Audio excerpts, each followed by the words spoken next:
әрбір адам мемлекетшіл болғысы келсе, еліне, халқына, ұлтына еңбек сіңіргісі келсе, әрбір қазақ Алашорда тақырыбымен ауыру керек негізі. Жалпы қазір алашордалықтардың өмірін оқысаңыз, барлығы тек қана ұлтқа қызмет ету.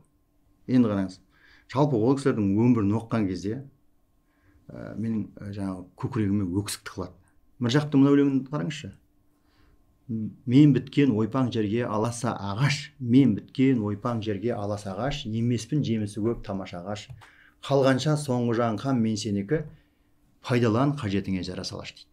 Бұның ұйқасы, басқасын кереметтігін қоя тұрайықшы, мағынасын айтшы. Пайдалан соңғы жаңқам қалғанша дейді. Мен сенікімін дейді. Сөйтіп өзімді салыстырамын ғой.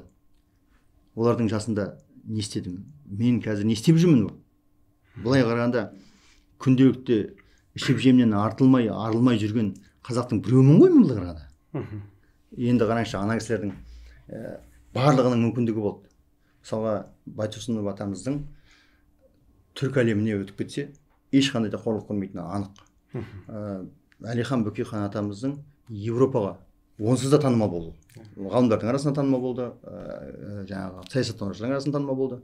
Тек қана сыртқа шыққан Мұстафа Шоқай ғана ғой. Оның өзі Бөкейхановтың тапсырмасымен дегенде нұсқа бар, ұлттар лигасына мүше ретінде деп.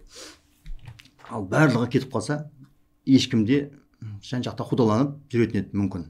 Мүмкін сол жақта жүріп иммиграциялық соғыс бастайтын еді. Бірақ олар білді, ертең қазақ тастап кетсек, жерде ешкімге алмайды, халқында ешкімге алмайды. Сондықтан өздері құрбандыққа шалған тұлғалар. Алқа радиосының эфирінде